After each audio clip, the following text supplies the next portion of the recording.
Hi, comrade. Welcome to our podcast series. These episodes feature the best of Lab-Left, an international forum organized by Szikra Movement in collaboration with Rosa Luxemburg Foundation. We gathered in Budapest in November 2024 in order to discuss how to win from the left. Thanks for tuning in. The War of Position panel focused on institutional politics.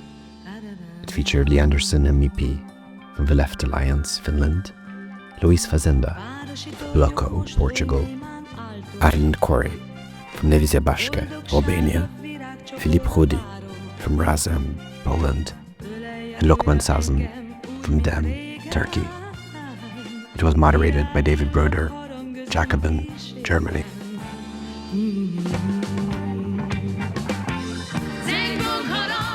So here we are with David Broder. Thanks for being with us, David. Thanks for inviting me. And thanks for accepting a very ungrateful spot, 10 a.m. moderation after a Saturday party. I was delighted. And we were delighted as well. It was a very interesting conversation, bringing together different political leaders from different political parties. What are your main takeaways? I think what we spoke about really is the struggle of moving from representation, from having a voice for the left, to building power, to turning movements into organized structures that change the way politics is done, that organize people, that bring social movements' voice into institutional politics. That comes with a lot of problems too, with the alliances it means, with the reliance on working together with parties with very different interests. Are we the left wing of a sort of broad progressive bloc? And so some of the interesting ideas I think from the panel were precisely about how to get people involved in politics who aren't usually like Li Andersson, for example, the member of the Finnish Left Alliance, talked about the kind of outreach that her party does, not only to like activists or trade unionists, but to just ordinary working class people and their problems. I think that's very important for what the left does. So you felt the set of challenges faced by these parties working in very different contexts were broadly similar, or there were sharp divides? I wouldn't say there were sharp divides, but there were certainly important differences. I mean, we started the conversation by talking about, there's a difference between, you just edit out all of my nonsense. Okay. I'll begin the answer to that question, yeah? Yeah, sure. So one point I kind of started the discussion from was there's a difference between authoritarian and far-right threats to democracy, and then the problem of the weakening of democracy in the sense that people aren't participating, that politics is reduced to professionals, NGOs, and so on, rather than to mass politics. And so from that perspective, of course, there were important differences. After all, if we think of we talk about authoritarian turn in a country like Finland, then it is quite different to what's happening in contemporary Turkey. Nonetheless, I don't think I'd say that there were sharp contrasts between the speakers' approaches, in a sense, because the answer in both cases is about building mobilization and participation. We can't defend democracy by defending words on a piece of paper or just formal rights. It is actually about building movements, building organization. I found the part of the conversation when they were mentioning different social blocs they were trying to mobilize particularly interesting, because I feel that's the kind of thinking, kind of strategic thinking that's often missing on the left. So Arlind was also saying they're trying to unite like pensioners and students and miners and bringing these different groups together, but then it's pensioners who are very active suddenly because they have time. Yeah, and it's easy to fall into a kind of narration where it's easy to fall into a kind of narrative where we've lost the working class who hate us and all support the far right. So it's important to recognize that working class could be an identity or a banner. That's bound to include lots of different groups and interests.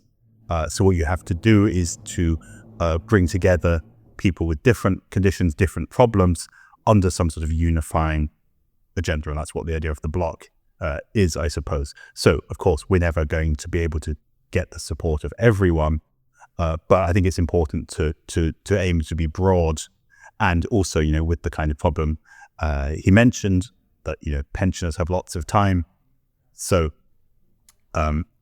easier to mobilize politically. That's a real problem in terms of how we think about, like, how do the parts of the working class who are most often ignored, perhaps invisibilized, also because, if you're doing 2 jobs and doing reproductive labor as well, then it's harder for you to be politically active. So, there's some examples of parties trying to get over that problem, but it's something we have to be very conscious about, definitely. Yeah, and I think the conversation about what the working class is and what we mean by it was particularly interesting in this context as well. And I liked the way the different speakers were bringing different perspectives on this issue. Yeah, because of course we can't just fall into sort of a backward looking or sort of a stereotyped idea of the working class as, men wearing the blue overalls, hammering at big bolts. So yeah, of course it's vital that we both try and remain, try and do a left-wing politics that is indeed oriented towards class, that isn't just like a nebulous, nice liberal ideas, but that talk about people's material problems. But, working class politics doesn't just mean like the bread and butter, doesn't just mean, wages and welfare. It's also about creating an optimistic and inclusive vision of society that can include the working class in its diversity. So thanks for bringing a clear-sighted but also optimistic perspective to the forum. It was great to have you, David. Thanks a lot for having me. Városi tornyok most oly némán álltunk. Boldogságra virágcsokorra várunk. Hi everyone. Thanks for making it here this morning. My name's David Broder. I'm Europe editor at Jacobin magazine, and I'll be moderating this panel. And the subject is the war of position. So, of course, the quote from Antonio Gramsci, the Italian Marxist, talking about building popular power, building revolutionary forces, not just being institutions, but building the power to overcome them, to change them. I think this discussion is particularly important at a time when there's a lot of discussion about threats to democracy, the danger to democracy. Of course, Kamala Harris ran her election campaign very strongly focusing on that theme. And a lot of the criticism of the campaign focused on, like, this didn't work electorally. But nonetheless, we can see that there really are threats. There really are forces that are anti-democratic. There are far-right parties rising. I think that this kind of poses a question, kind of both of, defending democratic rights, but also of revitalizing democracy and participation in a much broader sense. Getting people involved, not just in electoral politics, but more generally in social change. So I'll start by introducing the speakers who'll be talking about that today. So starting on the far left, very old joke, particularly if you attend a lot of conferences like this. So Arlind Koy is the chairman of Levica Bashka in Albania, left-wing party there. And last May, he was candidate for the mayor of Tirana and came in 3rd place. He's also a lecturer in political science at the University of Tirana. Then Lee Anderson is a member of the European Parliament from Finland and is the speaker or leader of the Left Alliance in Finland. Actually, I just stepped down. Just stepped out. Okay. Okay. But you did very well you were most popular candidate in the election, no? In the European election. Okay. Lokman Sazan is a member of the People's Equality and Democracy Party in Turkey, DEM, and a spokesman for foreign affairs. Yes. And has a bachelor's degree in sociology and a master's degree in cultural studies, and is an advisor in the Turkish parliament since 2018. Then Filip Hudi from Poland is co-chair of the National Council at Razem, the Left Together party, and coordinator of its electoral programs in all elections since 2019. And then Luís Fazenda is a founder of the Portuguese Left Bloc, Bloco de Esquerda, former vice president of Portugal's parliament, and an activist with the unions movement. So I'm going to start off by talking, by asking each of our panelists a question about authoritarianism and democracy in their country, and then we'll talk more about their parties and the broader challenges facing the left today. So let's start with Arlind. Earlier this year, the socialist prime minister of Albania, Edi Rama, celebrated a deal on migration controls with the far-right government in Italy, which he praised Albania's role as a site for processing migrants as an expression of European solidarity and European values. What do you think that this says about politics in Albania and about the European project? The last thing Edi Rama and his government cares about is migrants' rights or democracy or the rule of law or anything like that. This deal came as a surprise to everyone in Albania, except Edi Rama and some of his colleagues. He basically made a deal with Meloni without asking anyone, without doing any kind of consultation, just to transform Albania in an outsourcing place to manage the migrant question for Italy and maybe other countries. Germany is asking the same thing. The UK is asking the same things to Albania.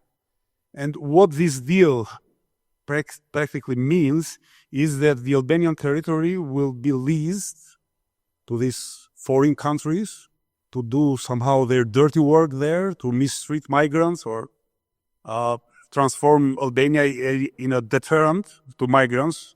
They're giving the message to the rest of the earth, to very poor people, don't you dare to go to the West because you'll end up in a very bad place called Albania. This is the real message. So basically, he hasn't asked anyone. He just gave our territory to these foreign powers, and the Albanian institutions won't have any kind of power or any kind of capacity to observe what is going there, or to migrants won't have the right to appeal to the Albanian institutions, to the Albanian judiciary, anything. These areas are areas of extraterritoriality. So basically, the Italian law now, or next year maybe German law or UK law, will be imposed on this kind of Guantanamos in Albania. And this says a lot about the political system in Albania. The authoritarianism is not something new in Albania. It's not that we previously had a democratic liberal system and now we have this bad luck of being a half authoritarian country. It has been the rule in Albania from the early 90s until now. Before that, we had a Stalinist regime. You know more than I do about those kinds of regimes. So it's not that our political system is, going from good to bad. It's just transforming itself. Okay, we have growing signs of being more authoritarian, but it is not a matter of quality. It is a matter of quantity. It's becoming more of something bad we had even before. What is really new in Albania is that, for example, the economic oligarchy and organized crimes are no longer junior partners in ruling the country. They are becoming like equal partners with the political bureaucracy in ruling the country. This is maybe the novelty of our situation. Thank you. Lee, lots of people might think of Finland as a kind of classic home of social democracy, strong welfare institutions. Currently, the government in Finland is a right-wing government that includes the True Finns or Finns party. Second time they've been in government. In their plans to remodel the Finnish welfare state, it seems that they've embarked on trying to curtail the power of trade unions. We had an article in Jacobin by Otto Kuurinen about this recently, where he spoke of neoliberal authoritarianism. Is it over the top to talk about authoritarianism? Is it are there attacks on democratic institutions in Finland? My answer I would say it depends on how you phrase the question. Are there attacks on democratic institutions? Yes, absolutely. Can you call Finland authoritarian? No, I would not say that, especially not on this panel. But I think At the time of the European election, you said, Finland is known as like a cozy social democratic country, but at the time of the European election, it was also the only country, except for Italy, with the far-right government. So that's why I think it's also important and of general interest to actually see what is happening in Finland, and also to identify the steps in the wrong directions, because as I said, there are clear attacks that we should worry about. I think one dimension of how you see this kind of authoritarian traits or features in their policies is the attacks on, for example, the public broadcasting company, which is losing funding a lot now. They are also cutting funding for the cultural sector and for civil society organizations to an extent we have not seen before in Finland. And these are all attacks against voices that are free, critical voices in a democratic society. They have attacked democratic rights in the labor market, especially the trade unions. This is very important for the true Finns. They are clearly anti-union. So they have restricted the right to strike, which is also what the European trade unions are messaging now, is that they are seeing increasing attacks on the right to strike in different places in Europe, also from the side of the employers. And I think this is one of the democratic institutions we need to be strong in defending, because it's also an emancipatory right. I have used this example of the young Swedish car mechanics that went out to strike against Elon Musk a lot, because I think it's such an inspiring example of how you can have 10, 12 really young guys and girls, in the northern Sweden that actually take up a fight against Elon Musk, and they can do it because of the right to strike. The worst attack on democratic institutions in Finland has been the new asylum law that was passed. Finland had a situation where Russian border authorities allowed asylum seekers to pass the Russian side of the border to Finland. And as a response to this, the government pushed through a law which legalizes pushbacks at the eastern border. And it was clear at the time of acceptance of this law that it was contrary not only to the Finnish constitution, but also to EU law and international human rights law. So there was not a single legal expert that would have given the green light to the law as it was presented. They got a 5-6 majority in parliament, because you need that to pass laws that are contrary to the constitution. So the Social Democrats helped them to pass this through. And as a precedent, it is extremely dangerous, because it's the first time ever in the history of Finland that we have knowingly passed laws that are contrary to binding international human rights law and EU law. Donald Tusk in Poland is very happy about this. So he's now using this Finnish asylum law, saying that this should be an example for the rest of Europe. Using this argument about how Finland is a cozy social democratic country that has always talked about rule of law, so it can't be very bad if the Finns passed it. So I think in this way you can also see how these parties and authoritarian forces use kind of Finland to pass on policy that would be maybe impossible if the initiative came from Hungary or Poland. But if you look at the actual policy, it is extremely bad from the point of view of migrants and from the point of view of rule of law and human rights. Thank you. Lokman, Erdogan's regime in Turkey is a classic example of an authoritarian strongman in power, but also other forces in Turkish politics support anti-democratic and repressive measures, including against your party and its ancestors. And your party calls for an end to the one-man regime and a democratic republic in Turkey. But what would that look like? And also, what allies do you have in that perspective? What forces are there in Turkish society that favor democratization and a change in the structure of the state? It's not easy to say that we have really quite enough the alliance in Turkey against the Erdogan regime, but as a Kurdish movement that we have been struggling and try to build a huge alliance since maybe 20 years.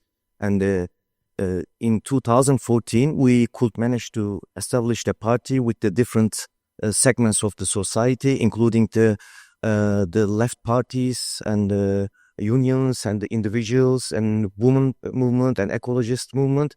And after the 2014, we could manage to have a 13% of the votes, and that was the first time that the Erdogan's parties has lost the election. And then he started to attack to our party. And we have a kind of the 6 different political parties inside of the DEM party. It's a kind of the umbrella party and union parties. And we have also the different alliance when we run the election all together. So we cannot say that we are only a political party who seeks to be in the parliament, and we are the kind of the social movement. And we keep conducting our politics not only at the parliament, at the streets with the people. And that's why, despite the Erdogan's regime attacks to our party, and now over the 7,000 activists in our party imprisonment, and we keep still continuing to fighting and struggling against Erdogan, because we have the millions of voters, not only voters, supporters on the street. And it is really hard to say that we can manage alone by ourselves to stop the Erdogan's anti-democratic implementation or policies, because the main opposition parties also needs to, not to stay only inside of the, the system, inside of the parliament, and also touch the people on the street. Because nowadays, the Erdogan wants to change the constitution, that he wants to become to one more again a candidate and president like Putin did, and maybe Orban will be, I don't know. But the main opposition party is kind of the barrier between the society who is against the Erdogan implementation and about supporting his policies sometimes, and they have consensus with him. In Poland, there was a government until last year that was widely taken as one of the worst examples of authoritarianism in the European Union, led by the Law and Justice Party. And in last year's elections, the array of opposition parties added together, some of them in coalition, managed to defeat that government, even though it had taken various steps to entrench itself in power. My question is, since that election result, what's changed in Polish politics? Has the new government led by Donald Tusk marked a real improvement and move away from the forms of authoritarianism that we're developing? And how is it different in its policy? Okay, so indeed, last year we had an election in October, and luckily our system is a multi-party system, so we didn't have to form. We don't have like for the lower chamber of the parliament. We don't have the single seat constituencies, so we could run in multiple parties, and essentially this time, despite the Law and Justice Party getting the most votes and the most seats, it was not enough for them to have 231 seats in the parliament, so they couldn't form a government. So a government was formed from parties from 3 coalitions. One was led by Donald Tusk, who became the prime minister. The other one is a joint, like, liberal, agrarian, conservative coalition, which is also somewhat problematic. And the other one was the left bloc. And Razem has run for the election within this left bloc. However, Razem was not needed to form a government, and what that meant was that we had no say in the coalition agreement. We had no say in what could be done, and in that scenario, if we wanted to enter the government, we would have to rely on the left bloc, on the older post-communist party, to uphold its standards, uphold its program, uphold its values. And let's just say that would be a very naive thing to do, because right now it is clear that they have joined the class struggle, but on the wrong side. Less than a week ago, they have decided to gut our health system by removing an equivalent of 1.5 billion euros from the system, when it is critically underfunded and we need at least 5-6 billion euros more, because they wanted to give handouts to businesses and to reduce their contribution, and the left in this government also supports that. And what has changed is essentially the institutional part, because because the Law and Justice Party went really straight, really hard into institutions. They took over the state media and they turned it into their propaganda channel. And this has changed. This certainly has changed. Now it is now this channel has a slightly pro-Donald Tusk bias, but it's tolerable. It's within let's say some margins. We have some issues. We had some issues with the courts as well, and this is pending because we still have a president supported by the Law and Justice Party, and he is the blocking force. So we cannot do some reforms regarding that. However, in the economic sphere, nothing has changed essentially, because the economy is not ruled by the parties; it is ruled by the capital, and this hasn't changed. The real estate lobby, and sectors like that, they are giving money to any party which furthers their agenda, be it Law and Justice, be it the current ruling bloc. So essentially, they are funding a super majority in the parliament, helping them win elections, so that we cannot have a proper public housing and stuff like that. And what Lee said about the border is absolutely true. We have the same problem. We have a little border with Russia, but also we have a bigger border with Belarus, and Belarus is ruled by Lukashenko, who is a very dear friend of Vladimir Putin. So we have, maybe a friend is a little bit too kind to him.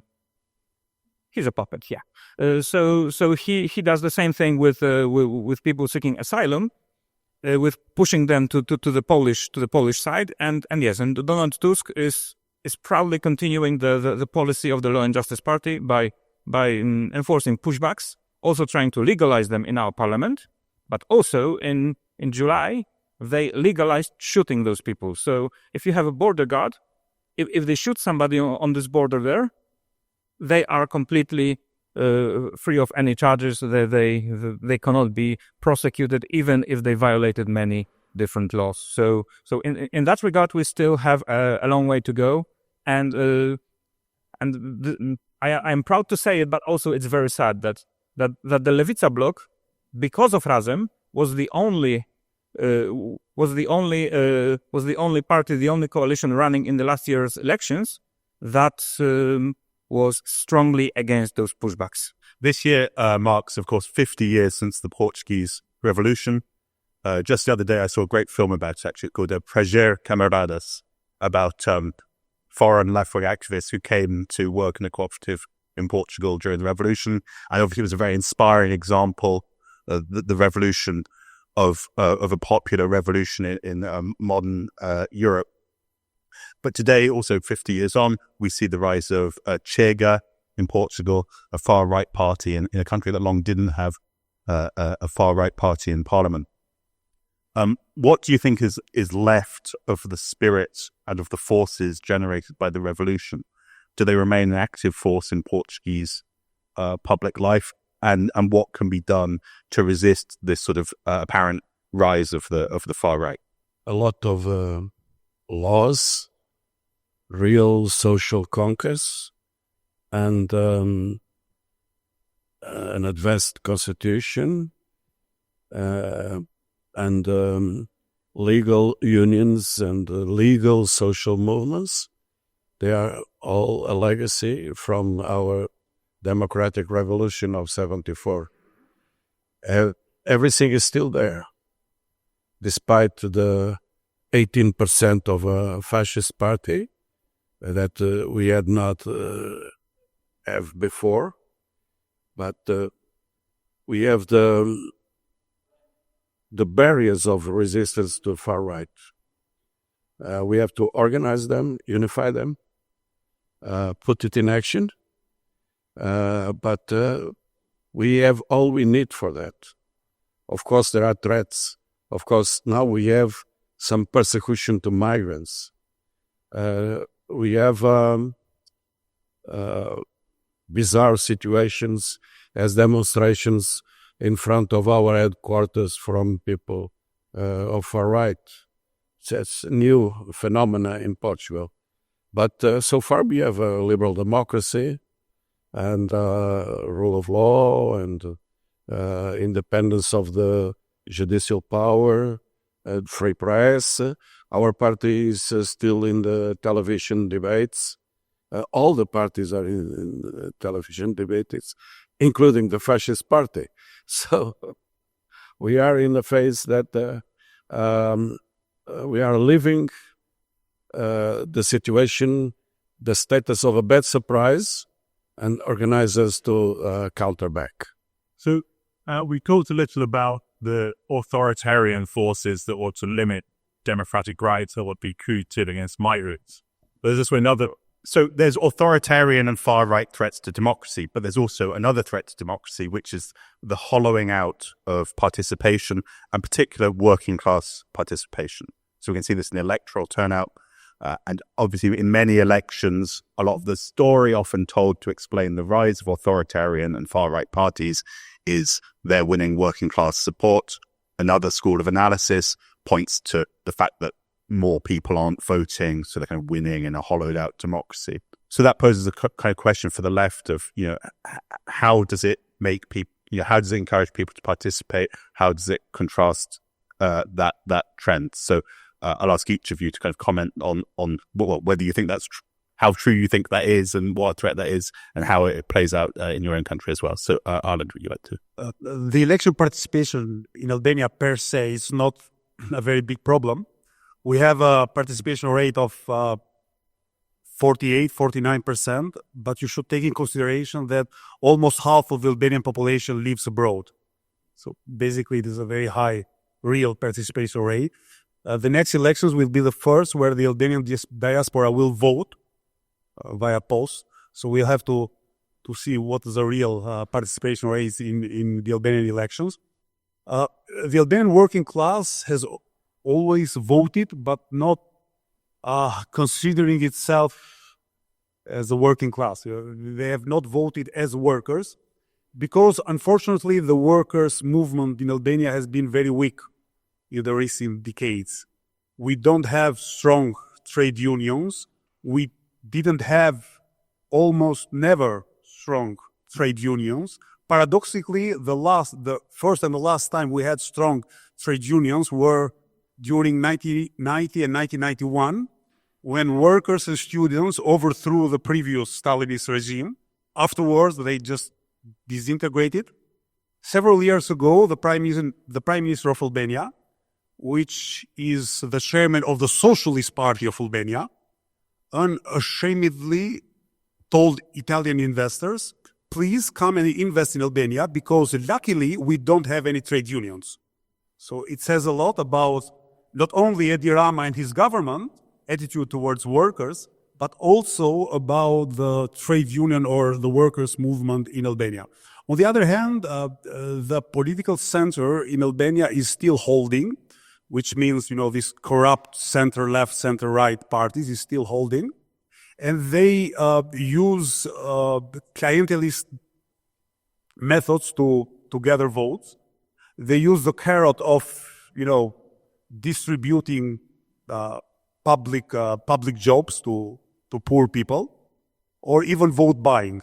So there's a lot of criminal money being invested in election machineries in the last months before each elections. And on the other hand, we have this paradox of deteriorating public services, but increasing the number of public employees. So clientelism is the carrot of all main political parties in Albania. Also, we have the stick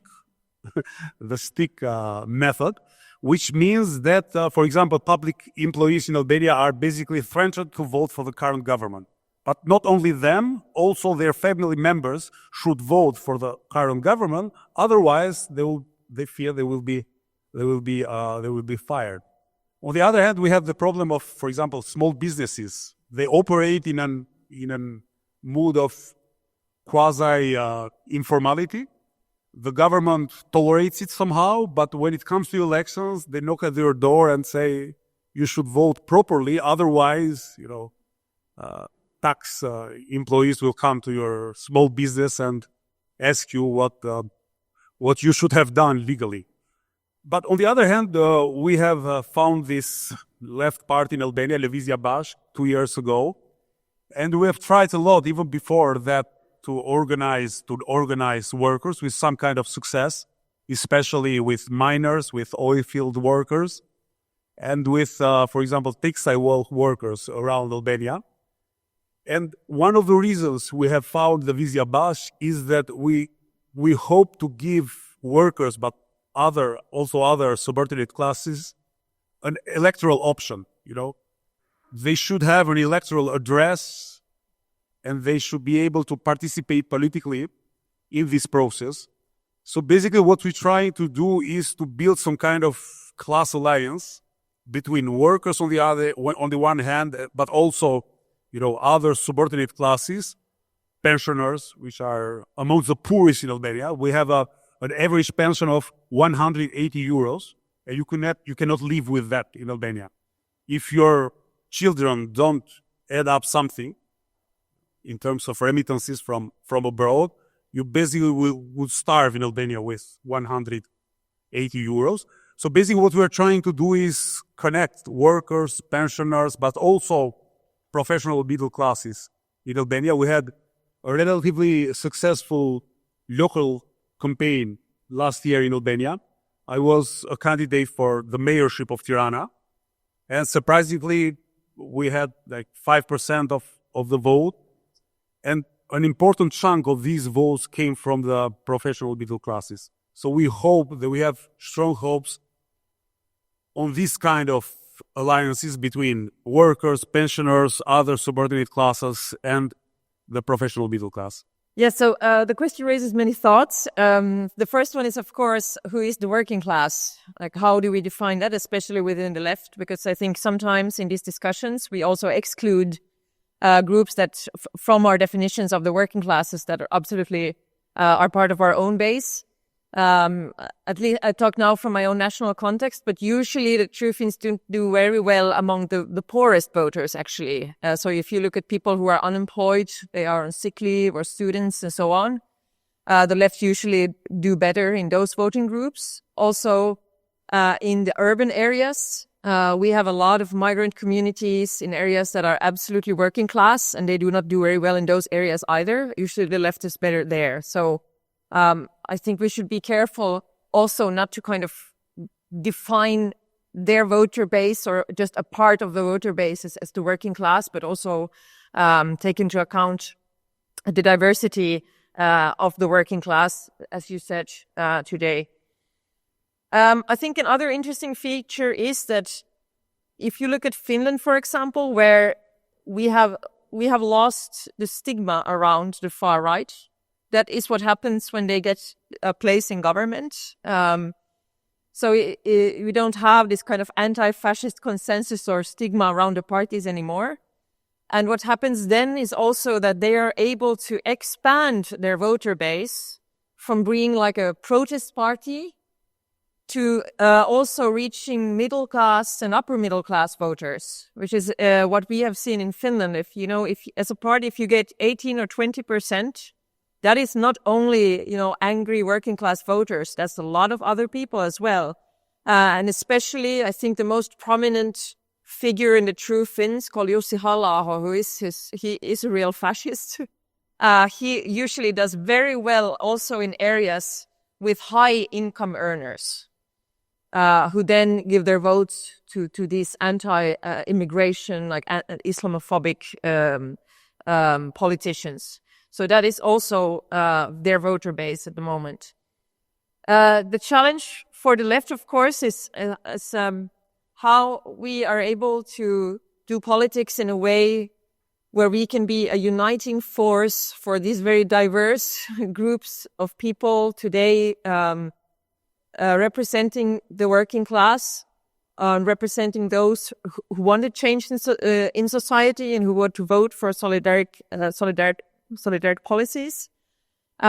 We have been trying to focus a lot on uniting themes, just focusing on the demands that unite people and resistance to the government as uniting themes.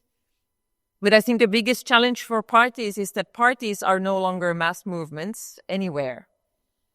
So how do you mobilize big with organizations that are not mass movements? And then you have to be able to work together with the social movements and the trade unions, and you have to be able to do campaigns in ways that you can reach out to people and organize them, although they are not kind of part of your existing party structures. So I guess that's a challenge that we all fumble with today and try and do our best. Due to the AKP's government implementation against our party, that we have really serious challenges to, have contact with the working class, because according to government that we are being terrorized and the criminalized against the society. For example, if there is any strike on the streets for the working class, and if one of our representative MPs or mayors go to the solidarity with them, they are afraid that we are in there, because the government system that they are engaging with the terrorism. So since 10 years that despite our effort to be involved, with the working class and run the election campaign and, for their rights, sometimes we decide to be not with them because of the government attitude would be worse. And even in Turkey right now, after the state of emergency and the failed coup attempt, even the working class cannot have their demonstration. And for like 3 years, the right to strike has been suspended by the decree of the Erdogan. So it is really hard to have engaged with them for very, very long time, not only for the political parties, and also the union cannot have, the solidarity and, the run campaign with them. Okay, in the Polish case, we have a similar problem with the rise of the far right, further right than the previous Law and Justice Party, because whatever you say about the Law and Justice Party, there are worse beings on earth. We have this like our Konfederacja movement, which is a gathering of like free market libertarians, nationalists, outright fascists, and people like that. We have recently exported some of them to Brussels. So yes, unfortunately. And they had a pretty comfortable time to grow, because they had and have no hand in government. But because of the Law and Justice Party, the liberal media and the fan base of Donald Tusk and people like them, they were strongly focused on the Law and Justice Party, and they said their enemy. They decided that their enemy is Jarosław Kaczyński, the head of this party, and they completely missed the rise of the far right. Even going to the lengths to decide that maybe this Konfederacja party isn't so bad, because it can take some votes from the Law and Justice Party. So essentially, by getting a tunnel vision into beating this Law and Justice Party, they slept on the rise of the bigger threat. And even liberal media, when this Konfederacja party has proclaimed that they want to get rid of the taxes, stuff like that. Of course, they want a white Catholic Poland, stuff like that. No gay people, no trans people, and all of that. So the liberal media, the line often was, okay, maybe this Konfederacja isn't so good on the human rights side, but they speak true things about economy. Yeah. So essentially, this was over and over in the media.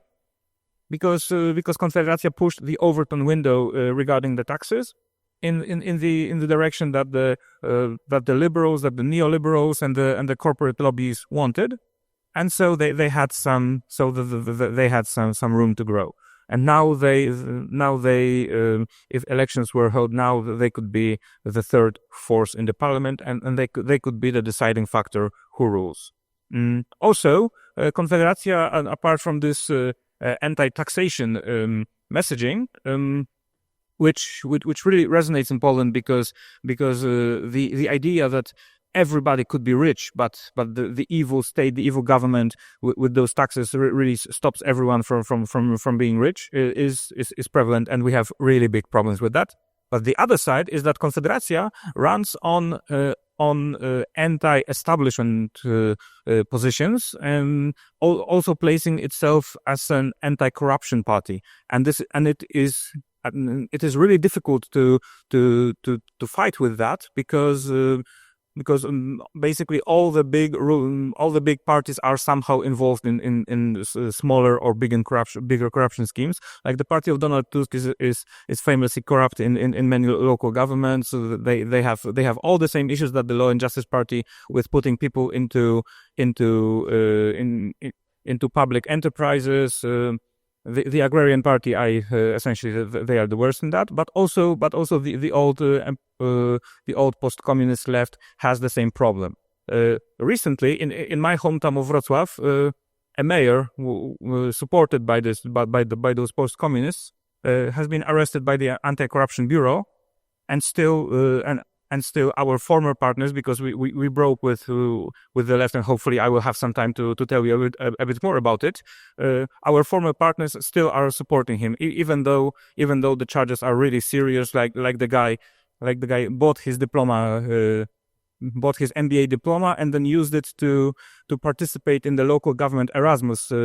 In a way that he went into some public enterprises in other municipalities, and took money from that and invited some people from there to Wrocław, and this was the whole scheme to enrich themselves. So this and in this scheme, basically all the big parties were involved. So Konfederacja has a really fertile ground to go on the anti-corruption route, as they until recently were the only force that could speak about it and not have some easy counterexamples of corruption within their own party, because they haven't held government. We have a broad concept of the working class, as well as Lee said, and we work with trade unions and social movements. Now in Portugal we have big demonstrations, kind of as a ritual, in the 1st of May, in the 8th of December, and the gay marches and so on. So we have some potential power in the society. And the unions are in a still moment. The workers are seeing what's going on with this conservative government pressured by the far-right fascist party. The workers in general had good conquests from the former government. It was a social democrat government with the support of Balco and other left parties. A lot of rights that were taken out by the conservatives before were restored, and their wages went up and pensions. So they are seeing what's coming. What are they? Everybody's expecting a change in the labor law, and that will be the moment for some bigger fights from workers' unions and the working class in general. And now the resistance is collectively about public services. The unions and the left parties all are together on that, because they want to privatize health and education and social security. And but we have a technical, bizarre situation that we can't define yet, because yesterday we approved in Parliament medication free medication for diabetic people, and we stopped in Parliament the privatization of the public channel on TV. With what? With the votes of the fascists. It's incredible. It's quite, because all the left and the center left was united on that purpose. The proposition was coming from Balco, but the conservatives were against, but the fascists made the difference, and they supported our positions. So it's difficult now to explain a lot of things to the people.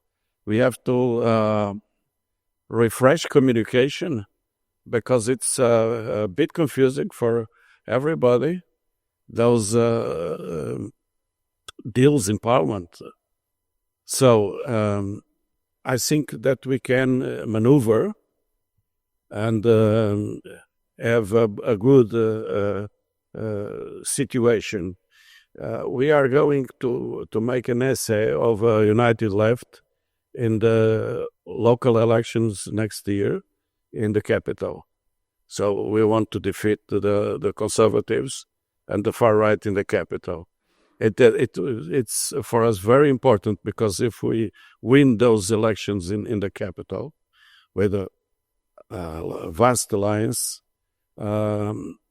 we can prepare a different general elections coming the afterwards. So we are in a middle way of something. We are in an indefinite situation in Portugal, but I think we can manage that. The fascist party in Portugal is founded by the big capitalists. It's public and notorious, and they have upper class votation as well as very poor people voting. They are interclassed party. But they have no body in unions so far. They have no social movements except for militias against migrants. So we have a field to conquer of civil society and mobilizing people for those fights in the civil society. That kind of connects to a point Lee made earlier, which I wanted to ask a question about, which is that Lee said that parties today are not mass movements. And often, left populist movements in the 2010s, if we think of Podemos or France Insoumise and so on, they kind of criticized the way that democracy had been captured by elites and wasn't a mass mobilizing process. But often those movements themselves became very top-heavy, very dominated by political professionals or NGOs and so on. They weren't really able to build sort of mass parties. But do you think that and if we think of like the mass socialist or communist parties of the past, often they had very powerful structures for politicizing, educating people, taking people from maybe even low kind of education or income and make them into sort of politicians and cadres and so on.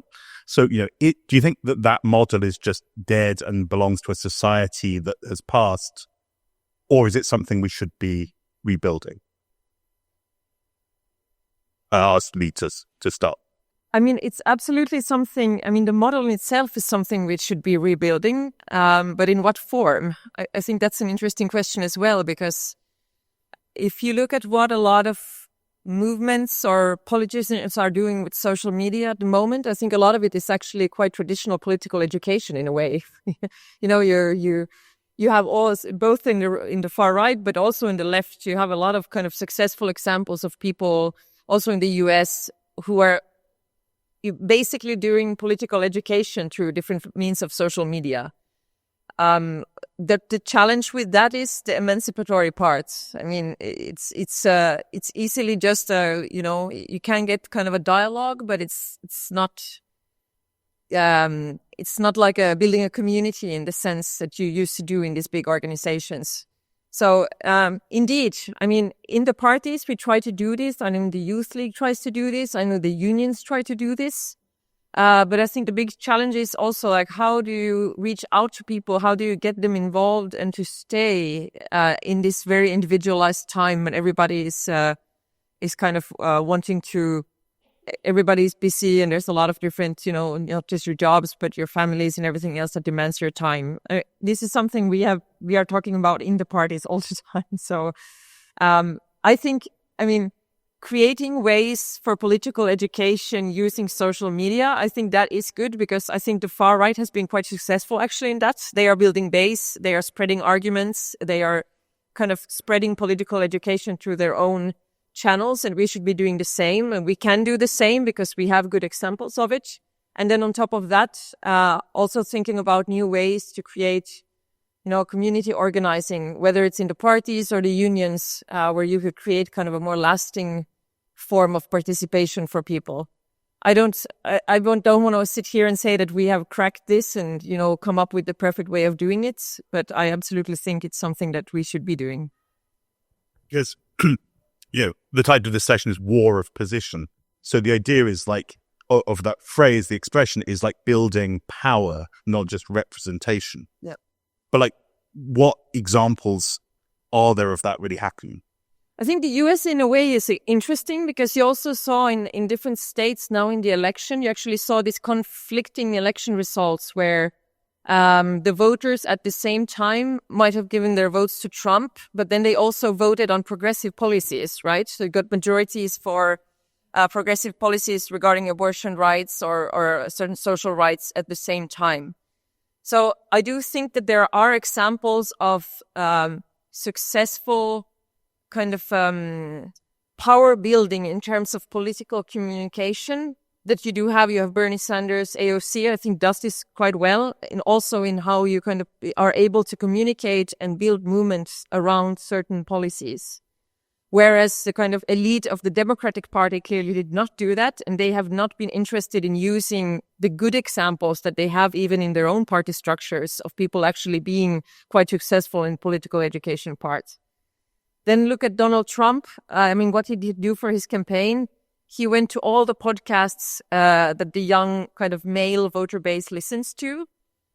That's also a form of political education nowadays, right? Will clearly in a way that at least it looks to me that it also has had an empowering effect, because in a way it also creates communities. They create communities around their podcasts and in their kind of social media scenes online. So I think it was a huge mistake also of the Democratic Party kind of not to go into those spheres to go on and have the political fight also in those spheres of influence. Of course they should go there and take up the fight for that voter base and for those spaces, and for the political education happening there.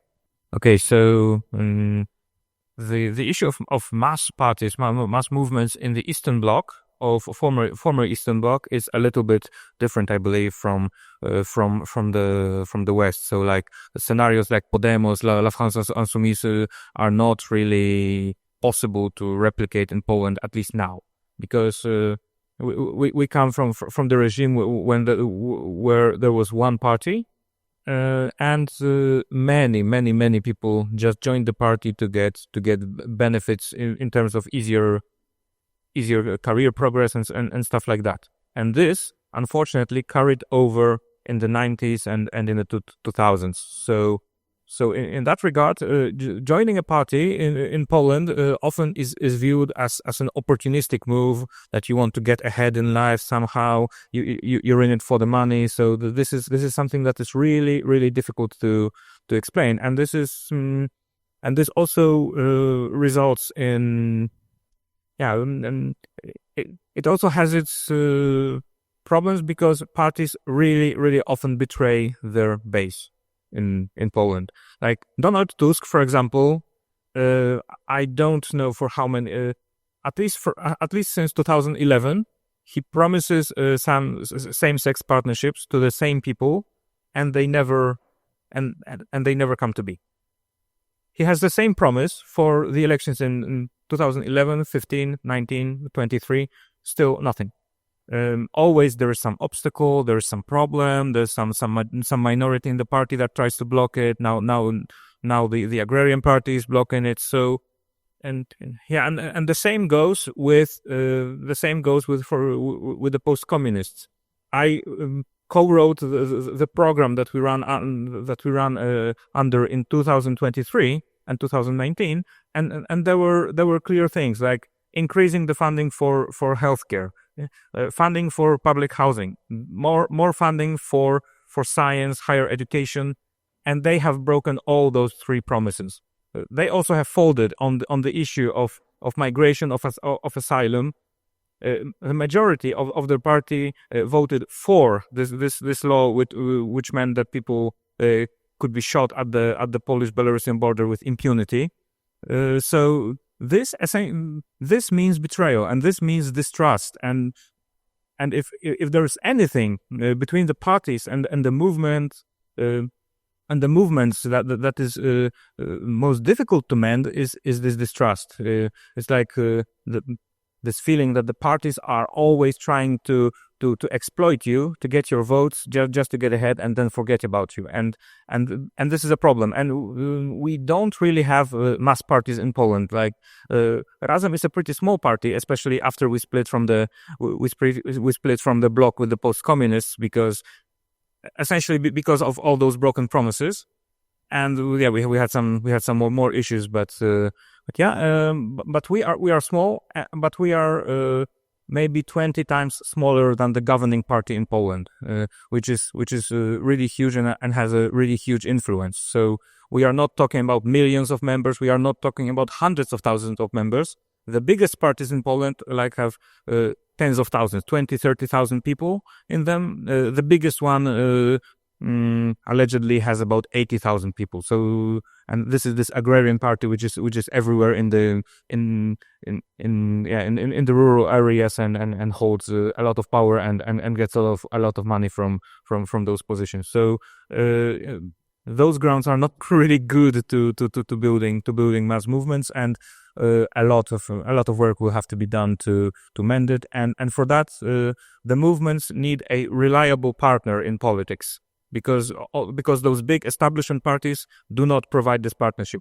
We maybe at Razem have little power now, but at least we are reliable. When we promise something, we vote for it. We talk about it. We further this agenda, and we are not afraid of electoral defeats because we don't have much to lose.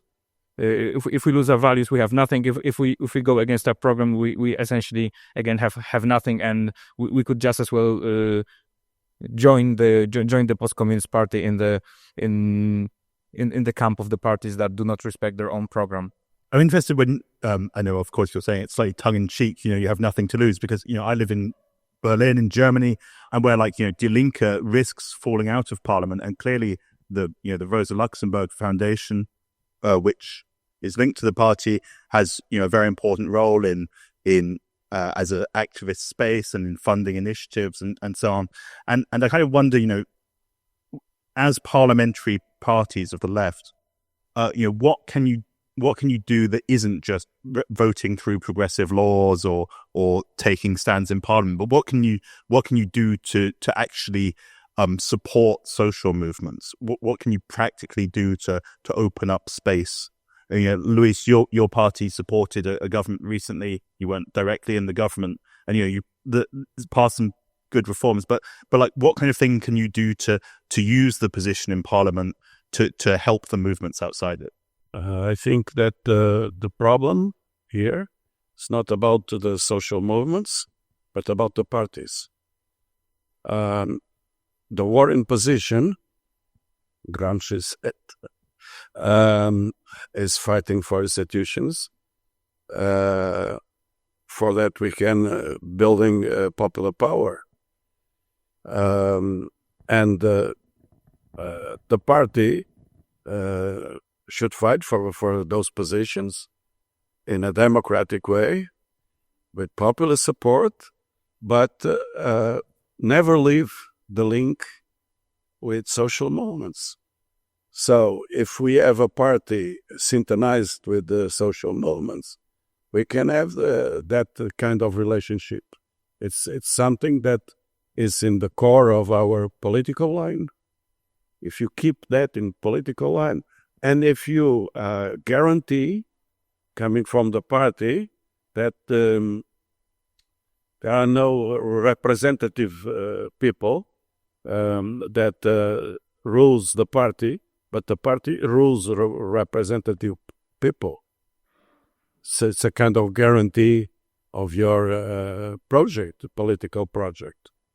Of course, MPs can have a different position on this and that, but in general, in the important positions of the party, they are obliged to follow the lines of the party. So in that situation, we can offer a responsible position to the social movements and help them. And they help us. It's a reciprocal relationship. I think in Finland we've also been thinking a lot about how to establish kind of direct contacts to people. Like you don't always have to be a party member or a member of some social movement or trade union. And during this new right-wing government, we did a campaign when they were doing heavy cuts in the benefits linking to housing, which was especially affected many working poor, people with low wage that live in cities with high rent. So you get a subsidy for paying the rent that they were doing heavy cuts in. And what it was not a very, it's a kind of a simple idea in a way, but we just started messaging out, like, tell us how this will affect you. And we will use the space in plenary to read your story. And we got 2,000 replies from people. And they were not party members. They were not union activists. They were really like ordinary people, many women, single parents, some who were on sick leave and so on, like people we do not have contact with normally, that send us their story. And because they cannot, as long as the parliamentarians want to talk, you can talk in plenary. So we just read out the stories one by one during several days. It took several days in plenary. In a way, I think it was. We discussed it afterwards that we need to think about more ways to do that, because in a way I think it's using the parliamentary space for people's own voices in a way that you usually don't get access to in that way. And we got a lot of response also from people who were really thankful for the left party just acting as a channel for them.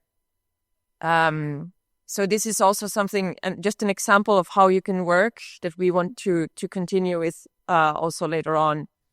And in the party, we have also tried to develop ways in which you participate the membership directly. So it's not always the party, you have to choose a representative who chooses a representative that goes to the Congress. So when we choose party leader, or if we go into government, we will have a membership vote also on the government program. So when you have like a negotiated deal, the government program, you put it to a vote in the whole membership of the party. So using those kind of tools to hopefully kind of increase also the membership base and enable more direct participation. That's something, I don't know if it is an Albanian peculiarity, but we have a pretty passive political culture, which is a mixture with vanguardism in politics. A lot of our supporters tell us, we will vote for you.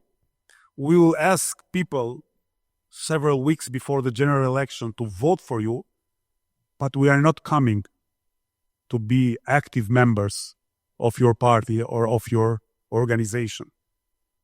2 years ago, we started to build the Vizia Bashk, and we intended it as a mass political party. But so far, we somehow have failed to do it. We are reaching sympathizers, we are reaching potential voters. We are very hopeful to reach an important result in the next general election. But common people will tell us, okay, we will vote for you. But what we need is not a massive popular structure. What we need is a strong leader.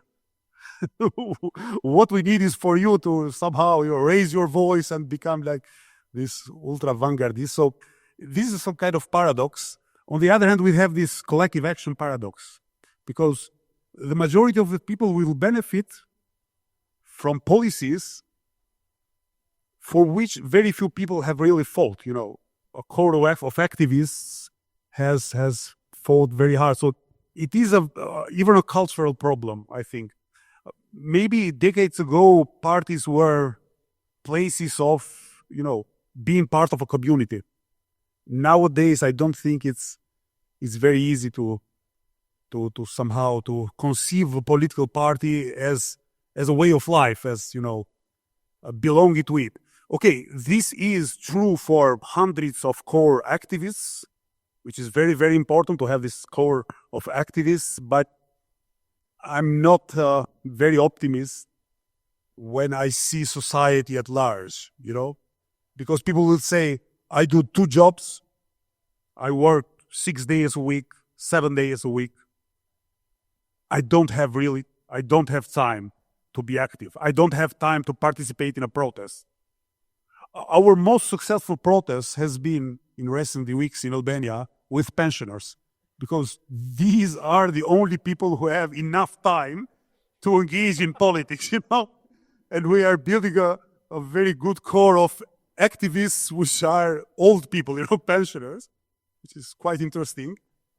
But of course, even traditionally, we have a lot of we have a lot of impact from vanguardism, you know. Have a core of activists, and they will somehow magically sort everything out, which is not good, but it is very difficult to overcome. I have to say, there's a saying in Finnish politics that you never piss off the pensioners, because that's a political force that will destroy you. We, as a political party, already come from to the 2 different congresses, which is one is based in Istanbul, so-called the People's Democratic Congress, and the second one is Kurdish city in Diyarbakir, Democratic Society Congress. This is not a political party, and this is a kind of a ground for the people to come and involve to politics.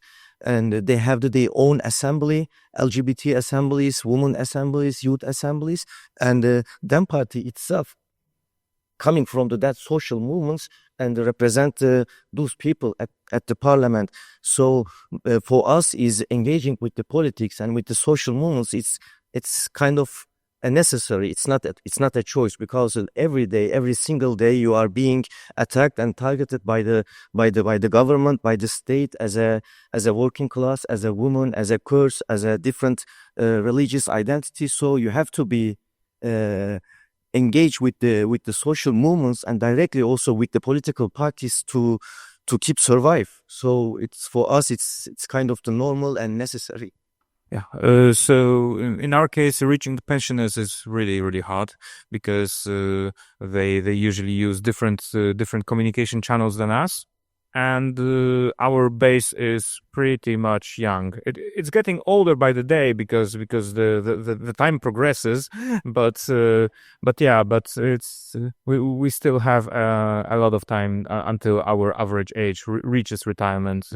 So yeah, this is hard, because like those people are pensioners are often very apathetic when it comes to politics, and they mainly follow mainstream media, mainly television, and there is really, and it is really hard to get there. So this is a group which is very difficult for us to reach.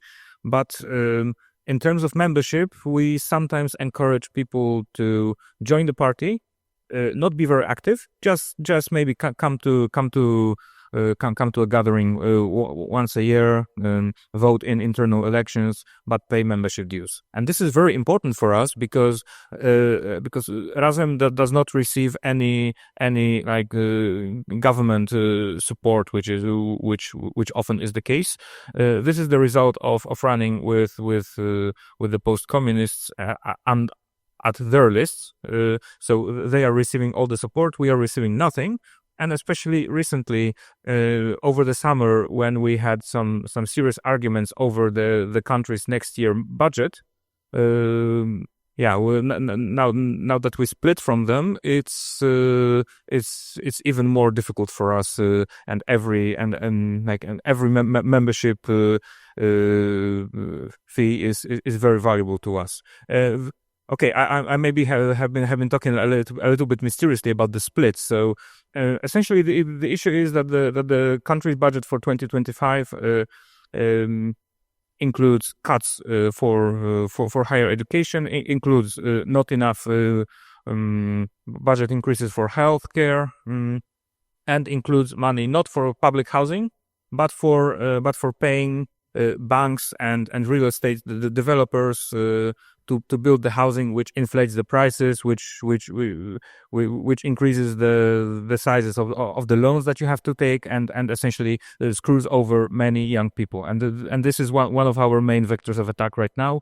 We are pushing this thing that this system with housing is essentially terrible.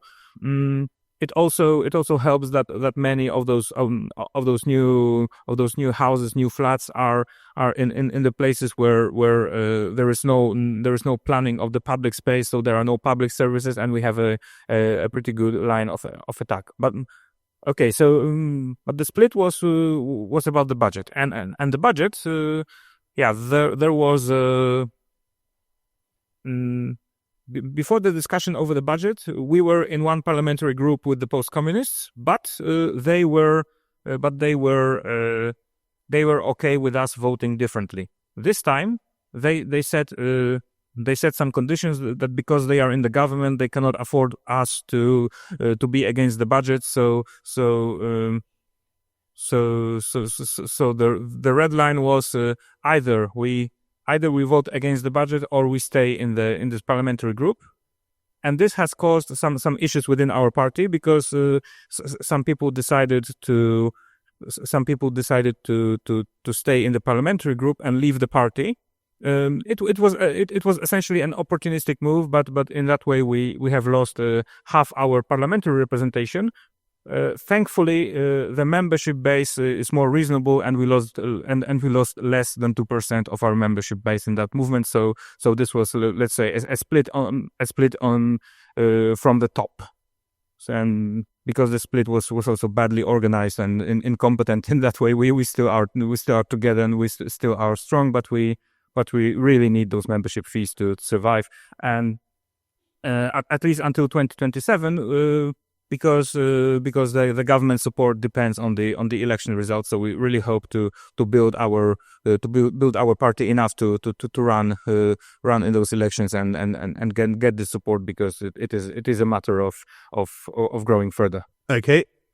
So in the best traditions of vanguardism, we started half an hour late. I've left no time for questions from the audience, so I'm very sorry about that. But of course, we'll have plenty more time to discuss today and over lunch and so on. So I'd like to thank again all of our speakers, particularly ones who have to run to the airport, for the patience. Thanks everyone. Thanks for tuning in. To find every other episode, follow our feed. This episode was produced by Levin Takatai. Thanks to everyone who made it possible.